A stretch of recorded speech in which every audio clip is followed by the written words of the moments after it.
3 వచనాల్లో మనం చూస్తుంటే అక్కడ కూడా ఒక వ్యక్తిని మనం చూస్తాము. ఏంటి తెలుసా? మరి గుడ్డివాడు.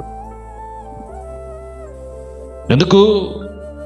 దేవుని మహిమపరచుట కొరకై. రెండోది ఏంటిదంటే దేవుని క్రియ ప్రత్యక్షమవు కొరకు. వ్యాధి ఎందుకు వస్తుందంటే ఆ వ్యాధి వలన ఏం కలుగుతుందంట? రెండోది దేవుని క్రియలు ప్రత్యక్షపడుట కొరకై. ఆమేన్, హల్లెలూయా. ఎందుకు వస్తుంది ఈ వ్యాధి? దేవుని క్రియ నీలో ప్రత్యక్షపడాలి. అద్భుతం చేస్తాడు దేవుడు. అది ఏమి చేస్తాడంటే అక్కడ మనం చూస్తుంటే 3వ వచనంలో యేసు వీడైనను వీని కన్నవారేమేనను పాపము చేయలేదు గాని దేవుని క్రియ వీని యందు